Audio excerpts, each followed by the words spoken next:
Let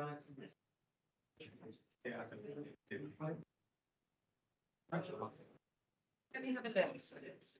You want one of those? Yeah, of course. I know, I went to print this the other day and I went, no, I'm not going to log in. Which one is it? It's the year account. I'm still.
Good evening and welcome to this meeting of Woking Borough Council Shareholder Committee.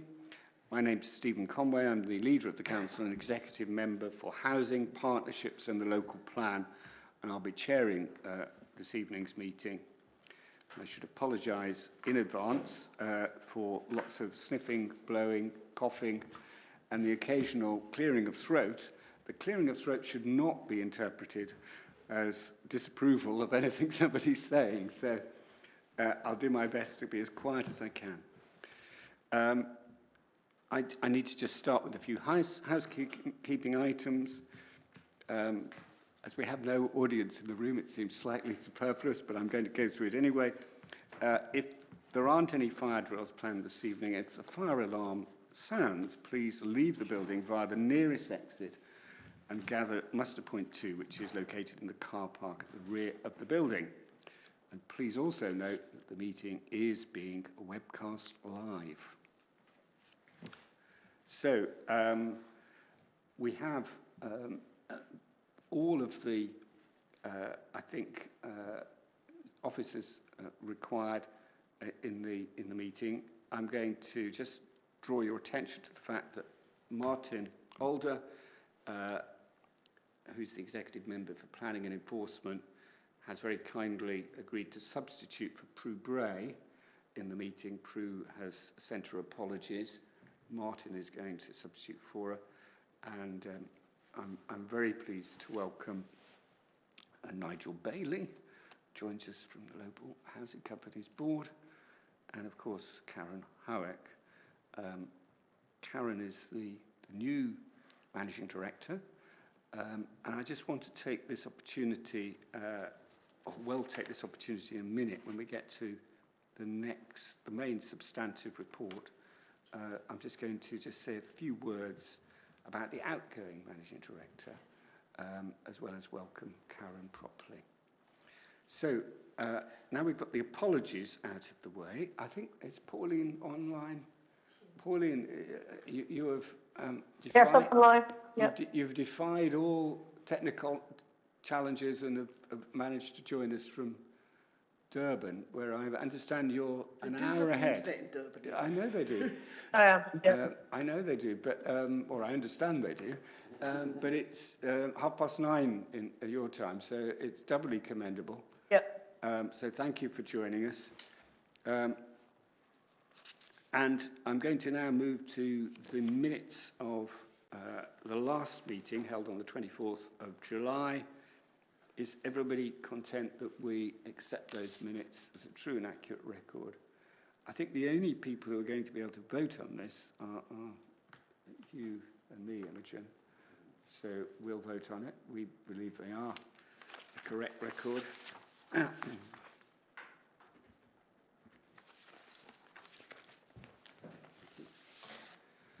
So we now move on then to declarations of interest. I think I'm the only person who has to declare an interest in the sense that Prue is not here.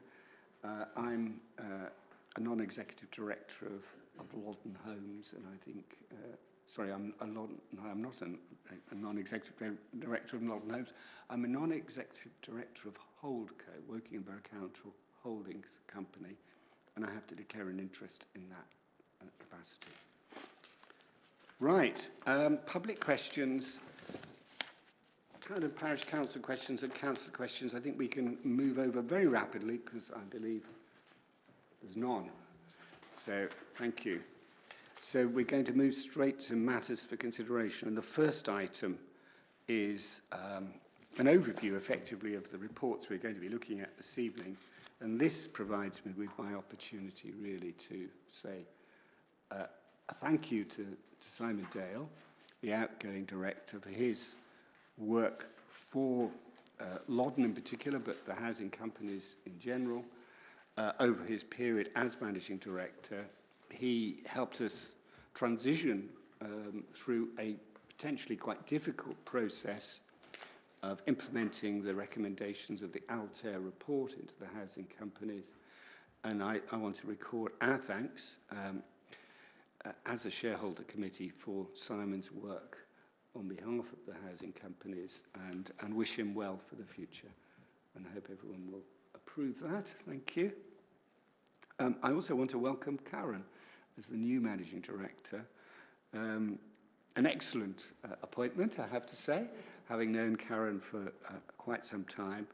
And Karen has a really good and detailed knowledge of the housing companies and how they function. And she has been an enormous asset to those companies over a long period of time.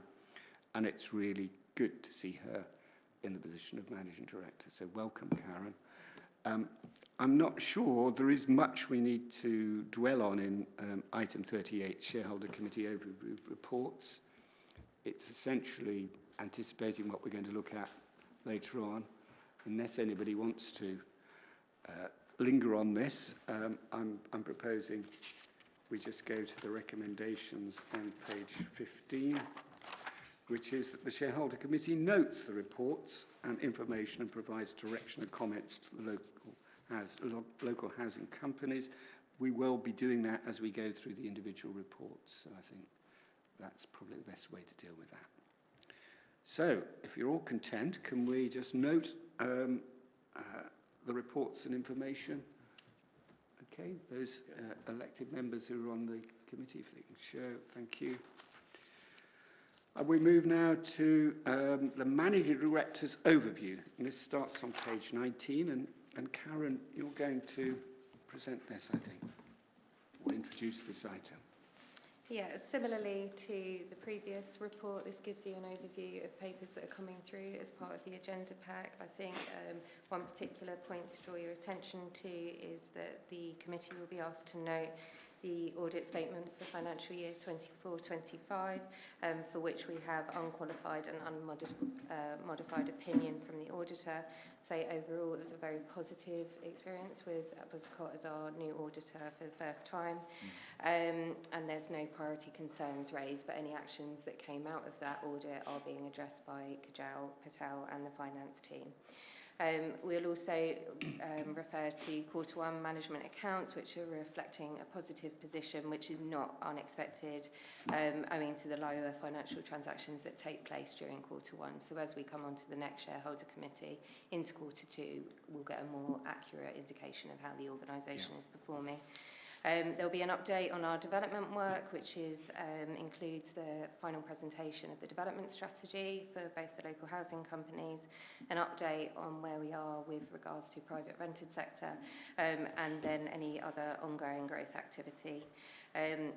Also worth noting the outcomes of the TSM survey, which again are very positive, and later on in the agenda we will pick up the consideration of transference of Loddon Homes from a for-profit to a not-for-profit entity.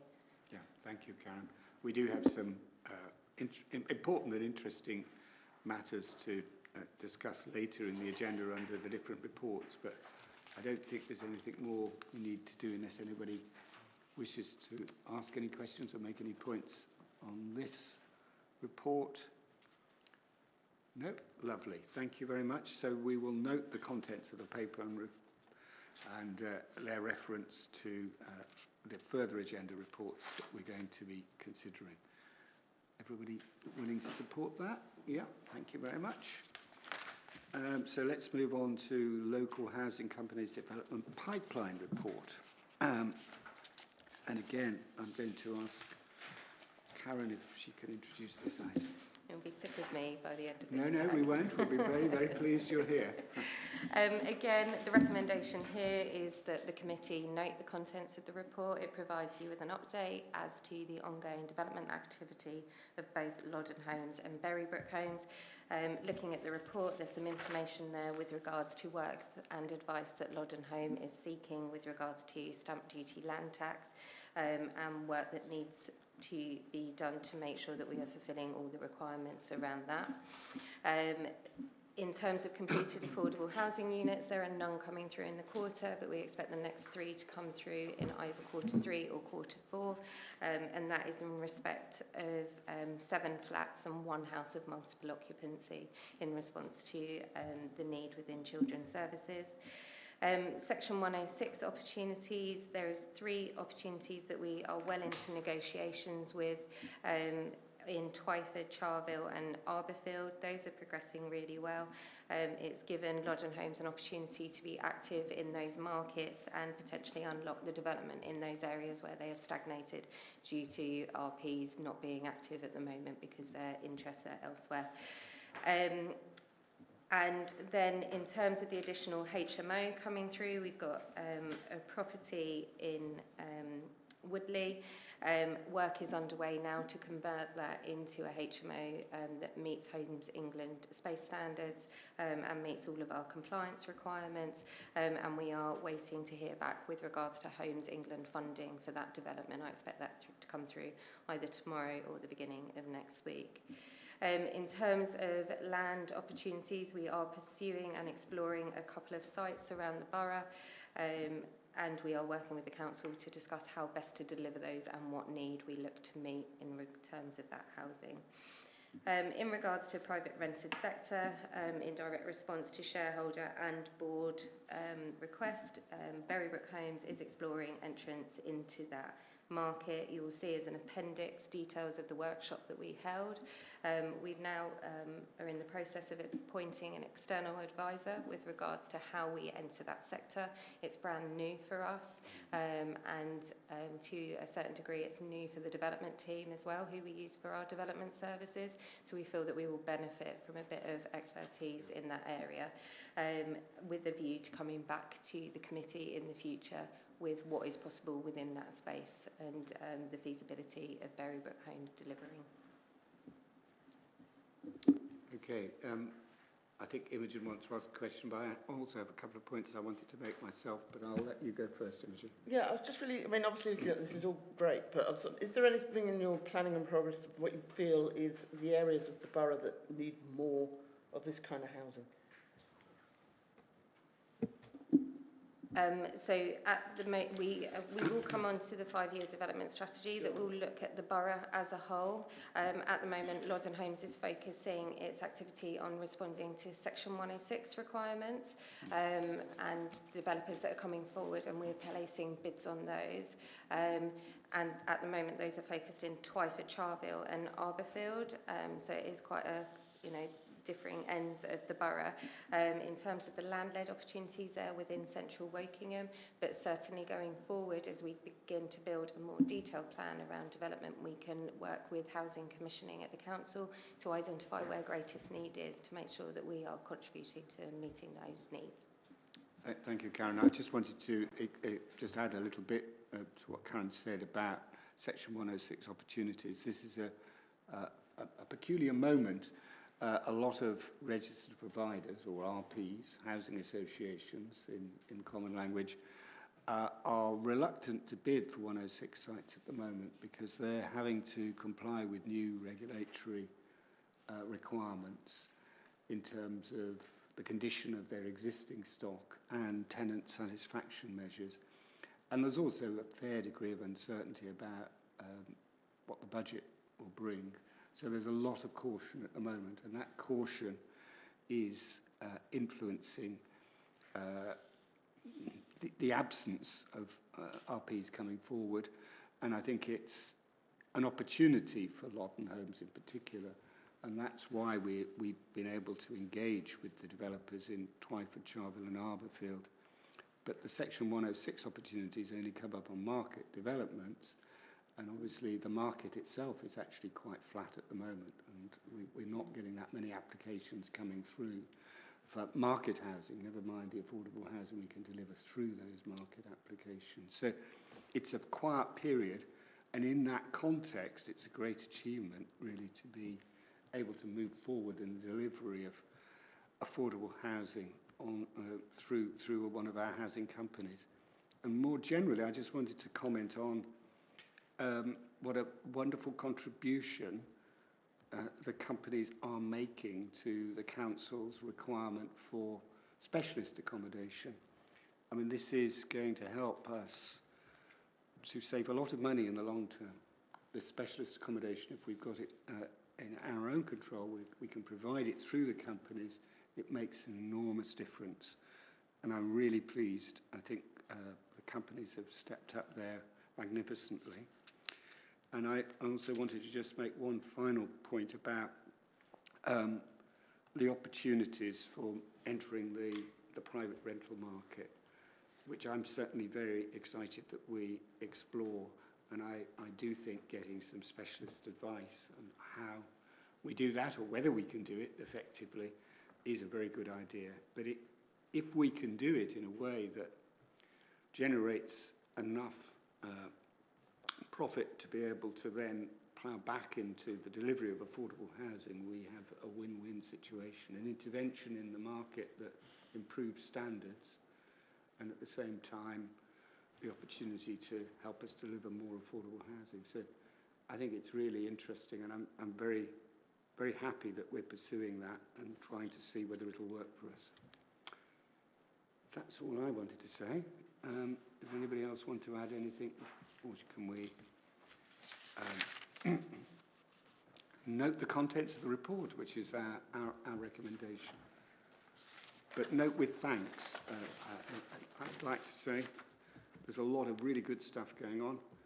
And I have to say, my impression is of a revitalised housing companies rather than in the past we've had significant challenges to move forward to develop any kind of development pipeline, and now we're showing signs of ways in which we can do this, which is very encouraging.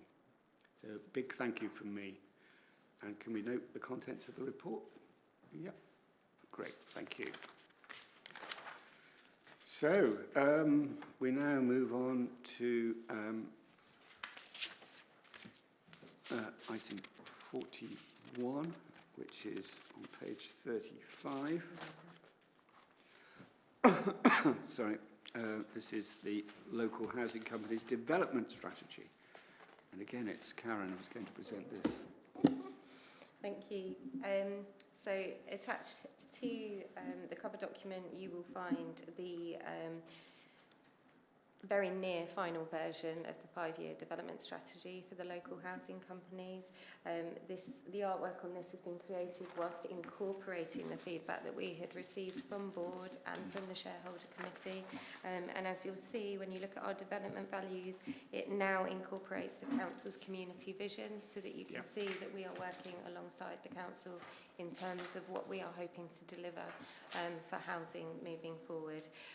There's a few minor updates that still need to be made, but to all intents and purposes, the document is presented with a view to getting approval to proceed with that as a working document over the next 5 years. Yeah, thank you, Karen. I really welcome the way in which this has now been brought more clearly into alignment with the council's strategic priorities as expressed through the community's vision and the council plan. So this is very encouraging. Are there any comments anyone's got on the report, and in particular on the version of the development strategy that you can see in your agenda, which has been through various iterations? It's incorporated a lot of suggestions for changes at various points. I think we're in a good place. Does anybody want to either ask any questions or make any further suggestions? Or we're in the position to approve its use?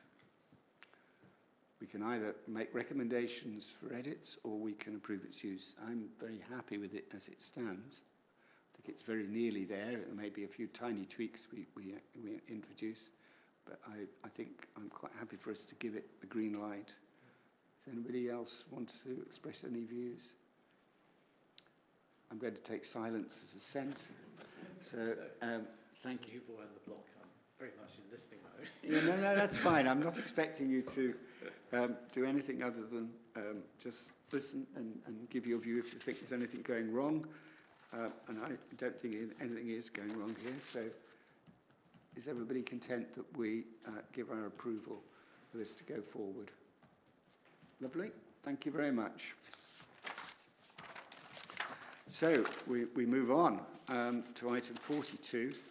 And this starts on page 47 of your agenda. And this is the Modern Homes Key Performance Indicators Q1. And just to keep the momentum going, it's Karen again. Thank you. So, as Councillor Conway said, there is an overview of performance of both Loddon Homes and Berrybrook Homes in terms of overall performance and its compliance. You're welcome to ask me questions. I would say from my perspective, both organisations are performing well. The information presented is reflective of Q1, which is the last quarter under the former Reading Borough Council repairs and maintenance contract. So again, we've seen no data coming forward. We are working with the housing service, who are working very closely with Cardo in order to try and make sure that come Q2, when the Cardo contract was implemented, that we start to see that repairs and maintenance data coming forward so that we are able to report on that information. I will note that there was an increase in complaints in Loddon Homes, exceptionally so. You know, the last couple of years, Loddon Homes have had 0 complaints, so to get 4 in the first quarter was quite a shift for us. That was due to a combined resident complaint. What we did is we went out, we met with all of those residents, talked about their concerns, and have implemented plans to address the concerns that they have. And then details regarding the 5 high-risk fire actions have been included within the exception report. Whilst they were raised as high-risk actions, they are related to housekeeping in some of our supported schemes, and we have worked with our care provider to mitigate those, so they will move over to managed actions moving forward. Great, thank you, Karen. Are there any comments anyone wishes to make on this report? I think the point that's been made about the outgoing contractor for repairs and maintenance, which is of course shared with the HRA, there have been problems, as there always are when you move from one contractor to another. Problems of commitment on the part of the outgoing contractor, inevitably being compromised somewhat. And our major problem with Reading has been the lack of information. And I think we're hoping, and I think there are good grounds for believing, that the new contractor, Cardo, will be actually we will see a big improvement in terms of the information and the data available to us, and there'll be a more responsive approach. That's certainly what we're all hoping for. And I imagine that the complaints relate primarily to this problem, do they? Yeah. Yeah. That is not at all surprising. We've seen a spike in the number of complaints from HRA residents in HRA properties.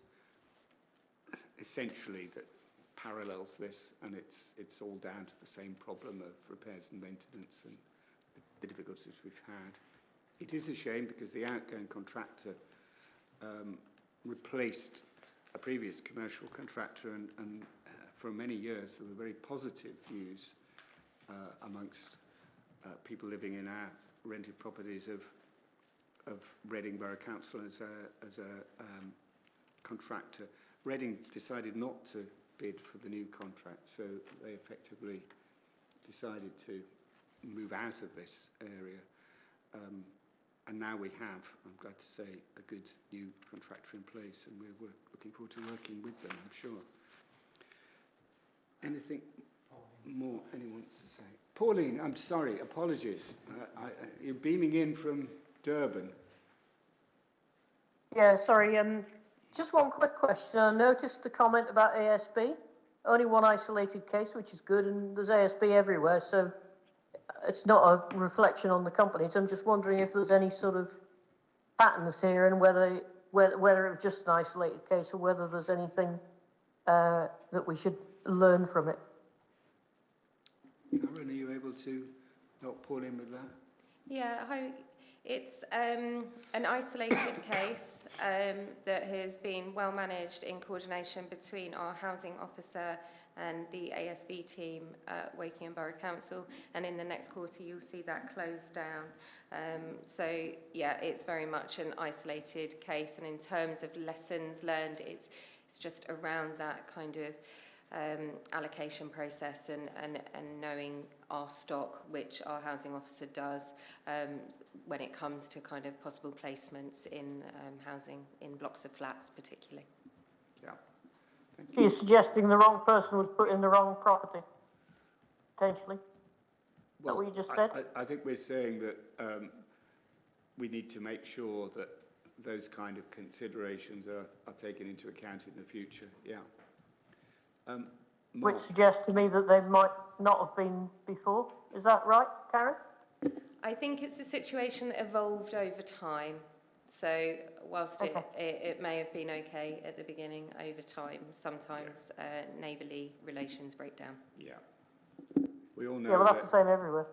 well, indeed, we all know that relations between neighbours are often a difficult issue, and they can, for all sorts of reasons, deteriorate, and I think that seems to be the case on this occasion. Mark, did you want to make a point? Yeah, it was just a question on the compensation. What is the process for a complainant to get compensation or not? So we are required to have a compensation policy, which we have in place, and then compensation is awarded in line with that policy. And I'm very happy to share it with you so that you can see the rationale. Without knowing the detail of the policy off by heart, it looks at kind of impact on the resident, whether or not there's a case in their complaint with regards to ineffective services being provided and what have you, and it builds up in terms of the impact over time. Okay.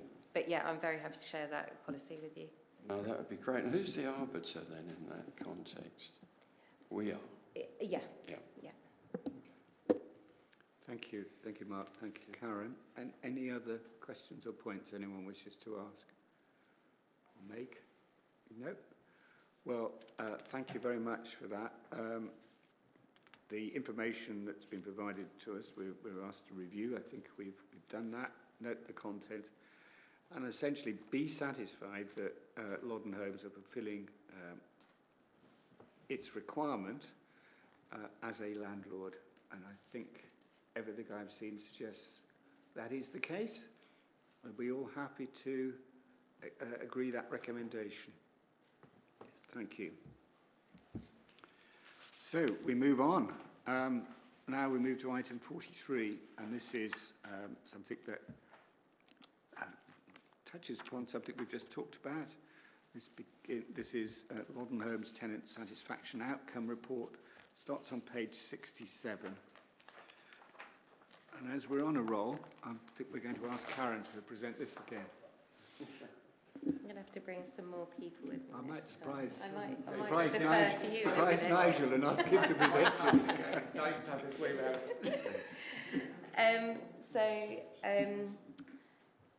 The committee have provided with a report detailing the outcomes of our biannual tenant satisfaction survey. As a regulated provider of housing, there are certain questions that we have to go out to our residents and ask, and all of those questions have been asked. It was a very positive year, and overall most areas improved compared with 2 years ago. We've worked really, really hard to generate response from our customer base, and we're able to get 34% of residents to complete a satisfaction survey. The one area of decrease in satisfaction was with regards to people feeling safe in their homes. A degree of that could possibly be linked back to the outgoing repairs and maintenance service, as you said, kind of unable to fulfil our promises around repairs and maintenance as that contract drew to an end. But what we will make sure is that we put in place mechanisms for reaching out to those residents who reported that they were unsatisfied with the service, so that we can understand what it was specifically that they weren't happy with. And then in terms of resident engagement, we were really pleased to report that residents reported an all-time high of 80% satisfaction in terms of the work we are doing around engagement with our residents. Yeah, that is an exceptionally large increase, and in fact many of those exceptionally large increases, looking at the satisfaction with Loddon Homes' contribution to neighbourhood, up from 47% in 2023 to 72% in 2025 is an enormous leap. And although some of the other changes are more modest, they're all moving in the right direction in that strategic measure table on page 68. That really is encouraging. Are there any points anyone wishes to highlight, other than the general satisfaction levels? Yeah. I mean, they look fantastic. I mean, how do you work at getting such a good response, really? I mean, you've got 34%, which is pretty damn good, got to say. Yeah, the response rate is exceptionally good, as you say, Martin. Yeah. So we are fortunate to a degree, because Loddon Homes has a stock of under 1,000 homes, we can be a little bit more flexible around how we deliver those surveys to residents. So because we have proportionately more supported tenants than we do general needs, we are able to adapt our surveys and write them in plain English so that client group is able to come back to us and give us their views and opinions. We also have a really close working relationship with the parents in some cases and the care provider, so we're able to encourage them to work with the individuals to get those responses back. We also persisted a lot over a very long time. We did it over email and through the post. And in some cases, when we were going out and doing residence events, we did them face to face as well. So we explored all avenues, but yes, we persisted. Well, there's a lot of work really put into trying to secure this very good rate of return, which is very impressive. Pauline, I can see you want to ask a question. Yeah, it was something you mentioned earlier, Karen, where you said that there was a dip in the safety, the satisfaction with safety. Yeah. Now, I think the figure was 82%, so it's still quite high. But you then said you thought it might be something to do with the repairs. Now, I didn't realise any of the repairs were anything to do with safety. I thought they were more sort of cosmetic than safety, because I thought we had quite good percentages on things like gas safe and all that stuff. Can you just explain a bit more about the link? Yeah, I think, there is a lot in the media about people feeling safe in their homes at the moment, and a lot of that is attributable to evidences of damp and mould and what have you. So obviously with the introduction of Awab's law at the end of the month, we're going to have processes in place for managing that. But I think, people feeling safe in their home is also part of that reactive, responsive repairs and maintenance issue. If you've got a smoke alarm beeping, you want to know that someone's coming out immediately to give you reassurance around that beeping smoke alarm. Or if you've got damp and mould, there's a lot of fear amongst residents that they're going to become unwell as a result of that damp. So if you're not able to respond really quickly to the presence of damp, then that kind of can make people feel unsafe in their home as well. Thank you, Karen. So what percentage of houses do we have that have got damp and mould? I'm not able to give you that data off the top of my head, Pauline, but I can report that back to you when I am in touch with Cardo regarding it. I think it's important to say, Pauline, that we need to recognise there are different levels of damp and mould. I mean, nearly all houses, privately owned houses, have a degree of damp somewhere or mould somewhere. It's how serious it is that is the really deciding issue. And I think just to add a little bit... Well, that's the question, really. Yeah, and I think we will try and get you that data. But I think just to reflect a little bit on what Karen said about this being very much in the news at the moment, that can in itself create anxiety on people's part, that they fear the same may be true for them, they may be living in an unsafe house. So sometimes expectation is built by what's going on in the media. I think Nigel. Yeah, but then we should be managing expectations as well. Indeed, I mean, we should be clear about what is bad and what is good, so that people can then report the things that are dangerous. No, you're quite right, and I think we do make efforts to do exactly that. But Nigel, I think, is wanting to come in on this point. I just want to add one thing, probably picking up on Councillor Jorgensen's comments. Because of the nature of the survey and the size of the survey, one of the great advantages Loddon has, it can go back to those individuals and resolve each of those issues. So if there is a single person that's dissatisfied here, we're able to go straight back and understand what those issues are and resolve those issues, which is a great advantage compared to some of the larger RPs. I know that Karen and the team have been doing that and going through that. So in terms of those that feel unsafe, then those conversations will be had with those individuals as well. I suppose there is a natural follow-up that comes out of that. Our ambition is to grow the size of Loddon stock, and therefore we'd have more people living in our properties. Have we got the capacity to scale up this operation so that we can continue to really engage so effectively with our residents in our housing, so that we can really give them multiple opportunities to fill in these surveys and tell us what they think. Is there any danger that our ability to do that would be diluted as we grow in size? I guess there's always that potential, but Loddon Homes' aspirations don't extend at the moment into the thousands of properties. You know, our 5-year development strategy talks about doubling our numbers. So, you know, for as long as we are able, we will keep that personalised approach. And as we go, we will lean more and more on Woking Borough Council as our housing management provider, who I know have recently implemented a new system for tenant satisfaction measures to make sure that they're able to accurately capture that information from their residents and report back on it. So there are certainly options available to us. It makes enormously good sense to make use of what data is already being used and approaches are being used by the HRA and to learn from each other. That's really important. Imogen and then Mark. Hi, yeah, I mean, your response rate is really cool. It's really good. It's an impressive level. But I noticed the areas that have got the lowest responses are obviously supported young people.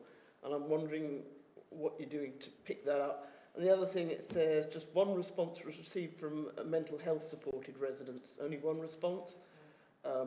Again, what are you going to do that? I would imagine with young people, they're not around during the day. But yeah, but I sort of want to know how you're going to approach the more difficult to reach groups. So in terms of the young people, it's about us building a relationship with their personal advisors and with the housing officer and using those avenues, which we will continue to work with. You know, and I think possibly in the future we could look at kind of presentation format for those, or how we go about getting that information back from those young people. With regards to the mental health residents, we have one specific site for mental health housing, and at the time of doing the survey, it was a transition between the two care providers. One was leaving and one was coming in, so I feel like we fell through the net there, but certainly in future years it's about that relationship that we have with the care provider, and putting the emphasis on them to work with individuals during their support hours to get those surveys completed. Yeah, just one final point, which is that personalised approach is undoubtedly, I think, the key to achieving these really good results. Mark, did you want to come in? Yeah, it was just, we're referring to our customers as tenants and also residents, and I just wonder what our preferred generic term was, really. That is a much debated subject. For Loddon Homes, and I believe the council have transitioned to this as well, it's residents.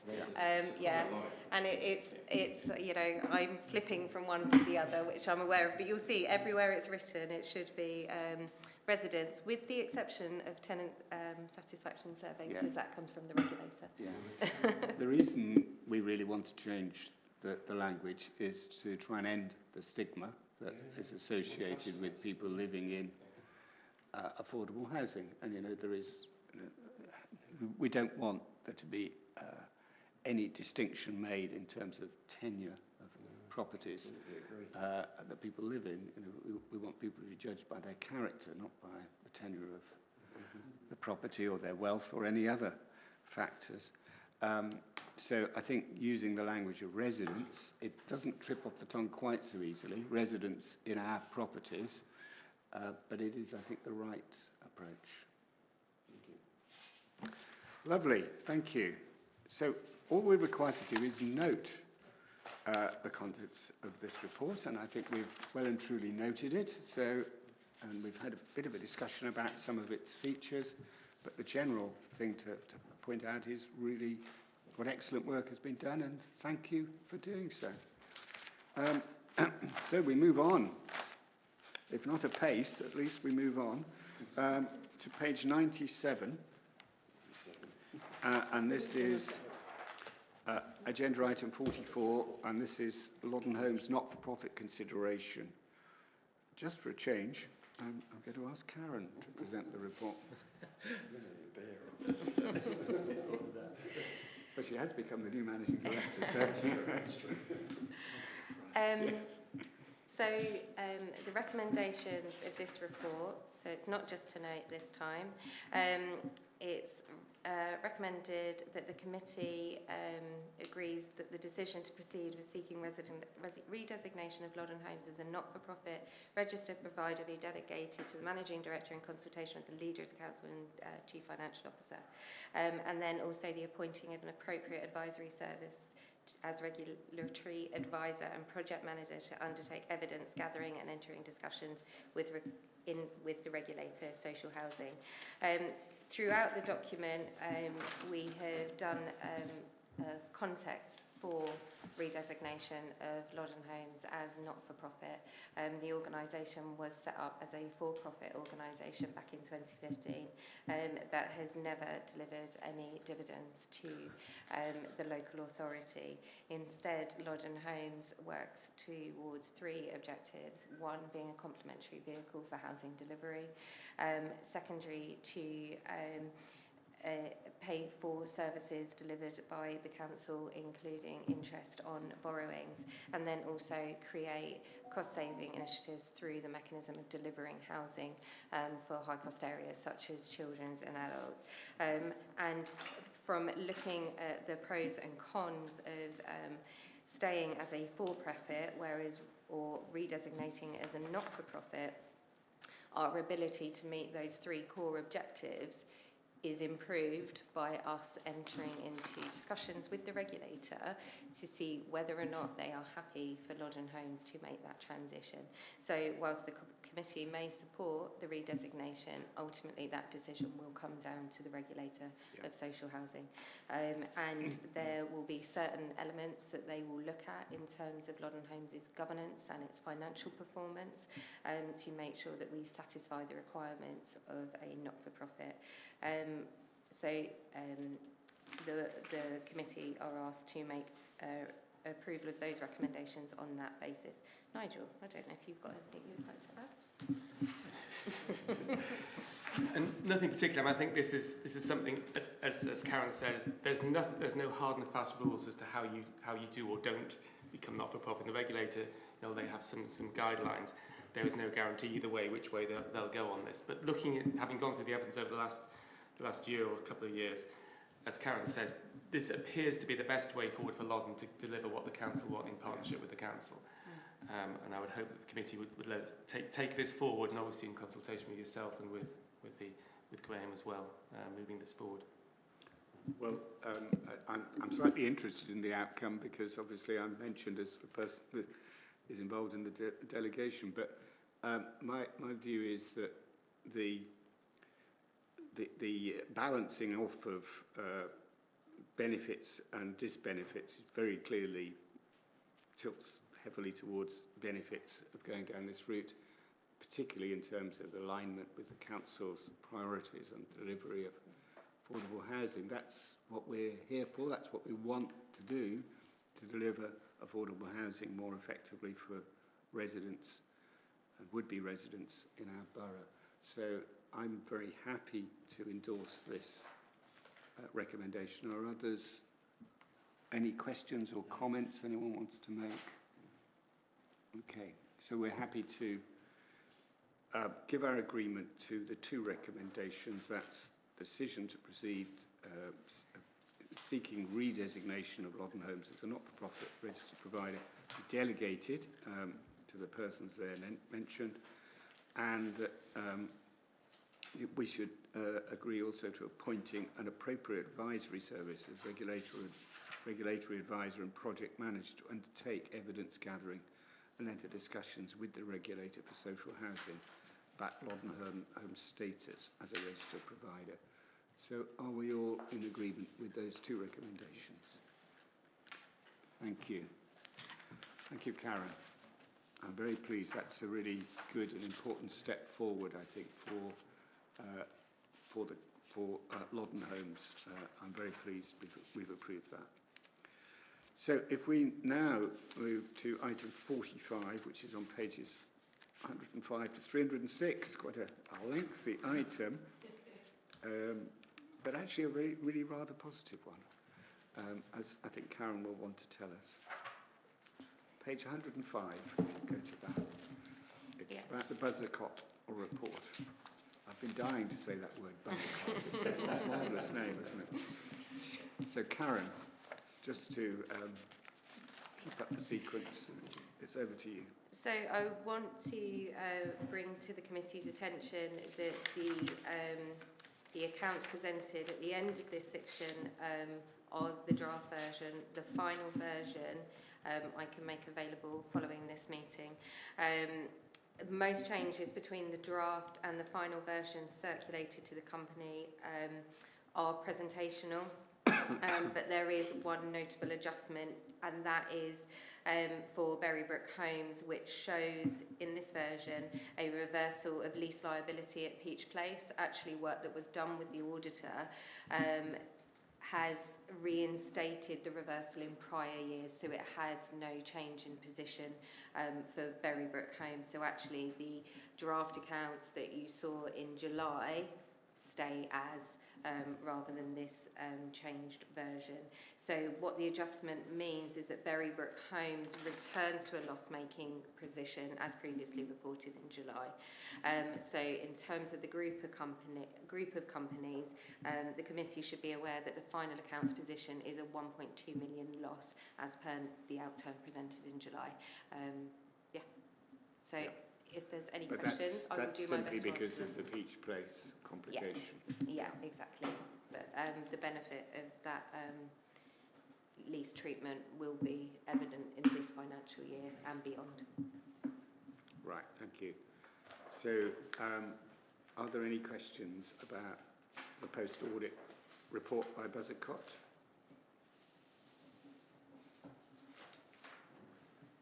No.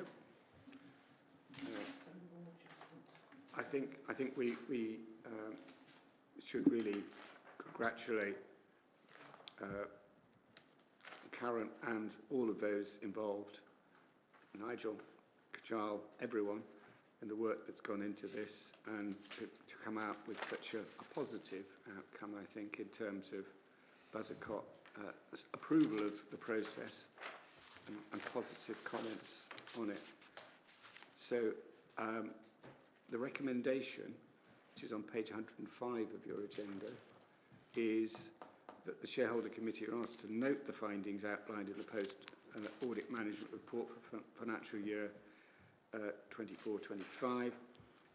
Each company board reviewed and noted the findings outlined in its post-audit management report for the financial year 24-25, and each company board also approved the post-audit management report and audited financial statements for 24-25 at the auditors' meeting held on the 1st of September.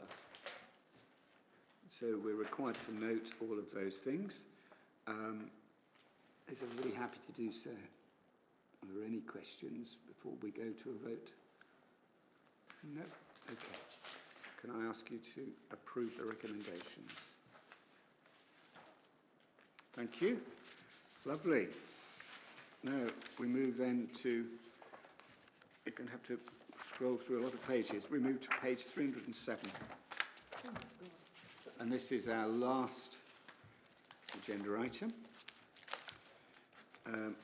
This is Q1 outturn report for a consolidated Q1 outturn report for the local housing companies.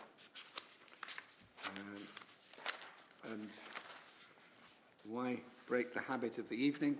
So we'll ask Karen to introduce this.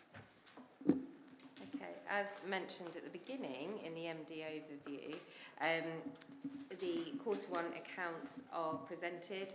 Generally, it's a quiet quarter. We don't get many transactions coming through in the quarter. So in terms of Loddon Homes, it's showing a profit, and we're continuing to hold the budget position at 81k. A reforecasted budget will be brought to the Loddon Homes, Berrybrook Homes and WHL board at the end of November, and then it can come on to the committee after that, by which time we hope to have received some billing for repairs and maintenance that puts us in a better position to forecast how we're going to finish the year. All accruals have been released from Q1 as well. In terms of BBH, the lease adjustments, as previously mentioned regarding Peach Place, have been implemented. At the moment, it's a 6k loss for the organisation, but we are hoping to finish on a break-even position, which is really positive. For WHL, the income is purely interest, where we are holding cash reserves in a money market, and it is hoped that that interest generation will cover off any expenditure coming through in terms of insurances and what have you going forward. And then in terms of holdings, it is reflective of operational activity and loan interest only. Yeah, thank you. Any questions anyone's got about Q1 outturn report? I think it's all pretty straightforward, and you explained, I think, the highlights to us, so thank you for that. If there are no comments or questions, we can go to the recommendation, which is that the Shareholder Committee review and note Q1 management accounts. I think we'll be in a better position to engage in a more detailed way when we move to Q2. This is just a little bit too early, really. So I'm quite happy that we note these accounts and wait with interest Q2. So those in favour, please show. Thank you very much. That is everyone. Thank you very much, Karen and Nigel, for coming along and listening and being here and making a contribution as well. And could you pass on our thanks to everybody in the housing teams for the hard work they've put in. This is a phenomenal amount of work. I think it's well reflected in that tenant satisfaction report that shows the value of the personal approach and the engagement with residents living in our properties. And I think that this is really very encouraging. When I cast my mind back just a couple of years where we were with the housing companies, what an amazing transformation has taken place. I think it's really just, everything looks so much stronger. So thank you very much to everyone. Compared with what we inherited, yes. Well, yeah, I mean, I think we're moving forward well. So thank you, everyone. I think that's a little bit unfair, Imogen. I think I don't know what you inherited particularly, but we're looking at more than 2 years. Well, I think there was a slump where not much happened, and it's now picking up again. Is how I would read it. Well, I think this was a reference, not in my mind to anything political. It's a reference to structural changes that have taken place, which I think have been beneficial. And I think I quite understand your perspective, Pauline, why you want to make that point, and I completely respect it. But I was merely making a point about what great progress has been made. No, it wasn't you I was talking to. It wasn't you I was talking to, Stephen. Well, it was I beg your pardon. It's me that's answering, though. So, yeah. So I think what you said was perfectly fair. What Imogen said was out of order. Well, I don't think it was out of order, but I've made the point, and I think we can close up that, I hope, on an air of amity and agreement that things are moving well in the right direction. Thank you. Well, things are moving in the right direction. I would agree with you there. Well, that's good to hear. Thank you. We're in that happy position that everyone is in agreement. So we'll close the meeting at that before there's any possibility of before we disagree again. Yes. So thank you very much, and enjoy the rest of your break, Pauline. You should not really be interrupting your break by joining us, but it was good to see you and hear you. We didn't see you. And I hope you can actually have a rest and enjoy your time in sunny South Africa. I'm sure it's sunnier than here anyway. Thank you. Good night, I don't know, really. See you. Bye. Good night.